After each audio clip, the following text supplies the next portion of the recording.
Ever quit a few weeks into strength training because your scale started going up, not down? You're not alone. According to a study by BMC Women's Health, up to 40% of midlife women scale back or quit their workouts altogether, often because they see their weight creeping up, even though their metabolism is improving. Honestly, I get it. Been there, got the belly bloat, and the jeans that wouldn't button to prove it. But what if the reason you're gaining isn't because you're failing? What if that extra weight doesn't mean you're doing it wrong, but that your body is just learning to adapt? In today's episode, I'm peeling back the curtain on 5 science-based strategies that'll finally get the needle moving in the right direction, without starving yourself or quietly quitting your gym. So grab a quick body break and ditch the scale shame. It's so 2004. And I'll be back to break it all down in less than 90 seconds. Welcome to Are You There Midlife? It's me, Monica. Hi, I'm Monica Topetti, wife, mom, health coach, and hormone imbalance survivor. And I'm on a mission to help women in midlife balance hormones naturally without drugs, doctors, or divorce. Are you tired of dealing with heavy, painful periods that look like a crime scene? Are you sick of struggling with anxiety, fatigue, or brain fog that... What was I just saying? Are you frustrated doing all the things to lose weight but still packing on pounds faster than a real housewife changes Birkins? Girl, you are in the right place. Join me each week as I spill the tea on what to expect in perimenopause and beyond. From IBS to insomnia, bloating to funky body odor, I'll unpack all the weird stuff happening inside our midlife bodies, plus give you the latest science and holistic solutions to manage it all. So ditch the Spanx and hop on board the Hot Mess Express. Let's do this. Hey, beautiful. Welcome back to the show. Here's something your personal trainer won't tell you about lifting weights in your 40s. According to a 2023 survey from the North American Menopause Society, more than half of women in perimenopause say they gave up on a workout routine because they felt like it wasn't working. Sound familiar? Well, today's episode is part 2 of a conversation that we started last week, where I shared the 3 reasons the scale often goes up before it goes down after starting a strength training routine in your 40s. If you missed it, I'll be sure to drop the link to episode 80 in today's show notes. Now, here's the thing. If your weight jumps 2 to 4 pounds or more in those early weeks of lifting, that's totally normal, especially in perimenopause, because it's your body adjusting to all that increased stress. And yes, exercise is stress. However, there are things that we can do to speed up our recovery so that we don't give up just before our workouts really start to pay off. In this episode, I'm breaking down 5 science-backed strategies to reduce water retention, calm inflammation, and turn all your hard work into results you can actually see on the scale. Let's get into it. All right, let's start with the first strategy that can make a huge difference on the scale: reducing inflammatory foods. What do oat milk lattes, protein bars, and almond flour crackers all have in common? They're all so-called healthy foods that can trigger inflammation in your body. And when inflammation goes up, fat loss slows down. Because inflammation equals water retention, hormone disruption, and bloating. All things that make the scale go up, not down. Now, some of the lesser known inflammatory foods are nut butters, especially peanut or almond butter with added oils. Those can really drive inflammation, irritate our gut, and they're really easy to overeat. Guilty. coconut products, also like coconut flour or coconut milk or coconut oil, in excess can actually slow our digestion and trigger bloating or feeling kind of heavy. Reduced calorie breads and wraps or high fiber cereals, they can actually spike our cravings and cause bloating. And then there's high protein dairy snacks like Greek yogurt or cottage cheese. They can actually drive up our insulin and disrupt our estrogen balance. Finally, store-bought salad dressings, sauces, or even plant-based or vegan meats, those often contain seed oils and additives that can inflame our gut and impact our metabolism. Now, you don't have to overhaul your entire diet tonight. Just start by removing 2 to 3 of those foods that you eat most frequently and start to track the shifts like less puffiness, fewer cravings, better digestion, and yes, even movement on the scale. Now, once we've cleaned up what's on our plate, it's time to take a closer look at what might be missing from it. Fiber and sodium don't get talked about nearly enough, but they really matter when it comes to perimenopause weight loss. Most of us over 40 only get about 10 to 15 grams of fiber a day, but we need 25 to 30 grams in order to support estrogen detoxification, blood sugar stability, and digestion, all of which can directly impact the scale. On the flip side, our sodium is usually way higher than most of us realize. The recommended daily limit is less than 2,300 milligrams, but most of us are getting closer to 3,400 milligrams or more, thanks to sneaky sources like deli meat, frozen meals, sauces, and even healthy salad dressings. And when sodium is high, but fiber is low, that's a water retention nightmare. So here's what you do. For fiber, try adding a cup of berries, a cup of steamed broccoli or half an avocado, and a tablespoon of ground flax seeds or chia seeds to your meals, and see how your digestion and cravings shift. For sodium, start checking your nutrition labels and try to keep each meal under 600 to 700 milligrams. Even small food swaps like using lemon juice and olive oil instead of bottled dressing can really help reduce bloating and fluid retention.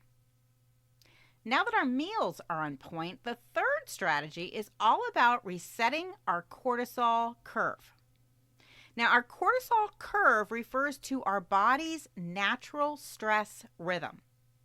When things are working properly, cortisol rises in the morning to help us feel awake and alert, and then it slowly tapers off throughout the day so we can relax and fall asleep at night. But in midlife, that rhythm often flips. Instead of feeling alert in the morning, we wake up sluggish. Then we push through our day on caffeine and willpower, only to crash somewhere between 2 to 5 p.m. And then usually more caffeine. And even if we fall asleep fairly easily at bedtime, come 3 a.m., we are wide awake, unable to relax and just turn off our brain. When this pattern becomes chronic, cortisol, which is our primary stress hormone, stays elevated too long. And that can lead to inflammation, water retention, slower muscle repair, stalled fat loss, and major cravings, especially for starchy carbs, sugar, and salt. So how do we reset our cortisol rhythm and start seeing results again? In the morning, try to get at least 10 minutes of natural light, ideally outdoors, without sunscreen. I just started doing this myself, and it's really boosting my energy. This really anchors your cortisol rhythm and boosts energy naturally. For your workout, I'm doing this one too, Try lifting earlier in the day when at all possible, and follow it up with a walk or stretching to calm your nervous system. Late day lifting can actually spike our cortisol and interfere with recovery. And in the evening, create a wind down window. Dim the lights, skip the screens, and let your body downshift naturally before bed. Even 20 minutes of quiet can go a long way. I'll share the last 2 strategies to get the scale moving again in just a minute. But speaking of cortisol, inflammation, and stalled weight loss, are you lifting weights, eating clean, and still watching the scale go up? That's exactly why I created my free hormone symptom profile assessment. This quick but powerful quiz helps you connect the dots between your symptoms and the most common hormone imbalances like elevated cortisol, adrenal fatigue, estrogen dominance, PCOS, and underactive thyroid that make weight loss in perimenopause and menopause harder. Over 1,800 women have already taken this quiz and uncovered the hormonal reason why nothing they've tried to feel better or lose weight has been working. It's the same assessment I use with every woman I coach because eating clean and working out won't move the needle if your hormones are fighting you behind the scenes. Why waste the entire summer feeling tired, bloated, and uncomfortable in your clothes? If your workouts aren't working, doubling down won't fix it, but understanding your hormones will. You can take my free assessment right now at bit.ly/takemyhormonequiz or click the link in today's show notes. Okay, so once your cortisol curve is back in rhythm, the next key to seeing progress, especially on the scale, is prioritizing recovery. Because what we do after our workout matters just as much as the workout itself. Let me repeat that. What we do after our workout matters just as much as the workout itself. If your body feels sore for days, your joints ache, or your sleep gets worse after lifting, those are signs that your recovery game needs an upgrade. Recovery isn't just about feeling better. It's about reducing inflammation, easing water retention, and giving your muscles the actual rest they need to rebuild and burn fat. And in midlife, that process takes a little bit longer than it used to. Not because we're doing something wrong, but because our hormones are shifting and our body's just naturally under more stress. So what do we do? Number 1, I want you to look at adding magnesium glycinate at night. This is a wonderful supplement that supports muscle relaxation, reduces soreness, and calms our nervous system. So we sleep deeper and wake up less puffy. Number 2, look at using electrolytes daily. You can add those to your water in a powder format. They have Liquid Celsius is a brand that's really popular and pretty clean. There's one that I'm going to share in my newsletter this week as well that I really love the taste of. If you're working out a lot and sweating a lot, electrolyte imbalances are pretty common, and they can increase our water retention. They can zap our energy. They can cause cramping in like our feet and our hands, and they can slow down recovery. And then finally, don't skip the walk. What do I mean by that? Well, a short walk after you lift helps flush out lactic acid, reduces DOMS, which stands for delayed onset muscle soreness. So basically helps with that recovery of your muscles. And it also helps regulate your nervous system after intense exertion, which again, all exercise is stress, and we don't want our cortisol going too high or becoming depleted, because that will definitely affect our ability to lose fat and move the scale. All of this is not about doing more. It's about doing the right things to bounce back faster and keep your results moving in the right direction, right? So once you've lowered your inflammation, you've dialed in your nutrition, you've reset your cortisol curve, and prioritized recovery, there's one more strategy that can make or break your progress.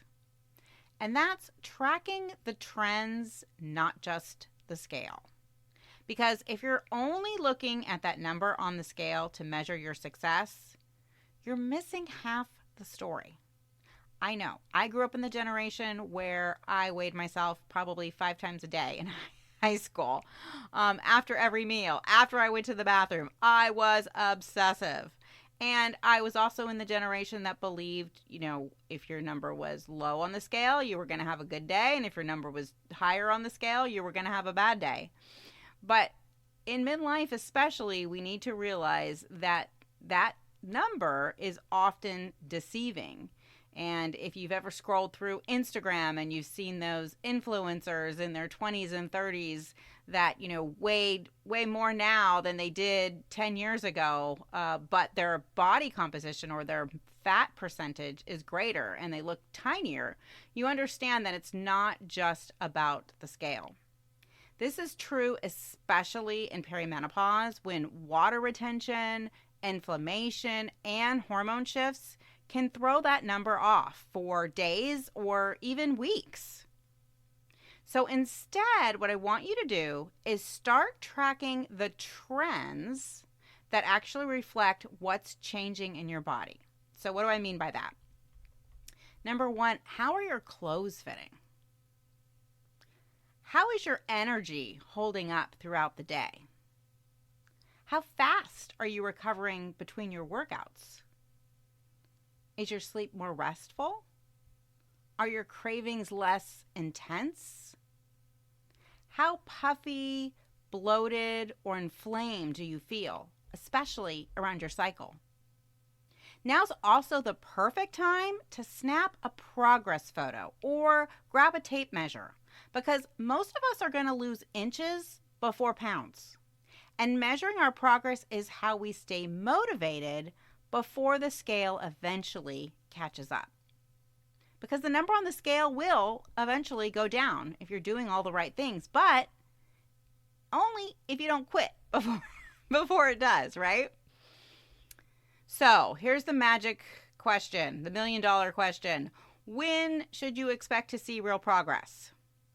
For most women, the scale should start to move by around week 3 or 4. And by week 6, you'll probably start noticing visible changes in your body. But if you've been lifting, dialing in your habits, and the number on the scale is still creeping up after then, it's time to zoom out and do some more troubleshooting. Number 1, are you lifting too hard? Are you lifting too frequently? Are you not getting enough rest in between your workouts? Number 2, are you getting enough protein every day? Most women in their 40s drastically are under eating protein.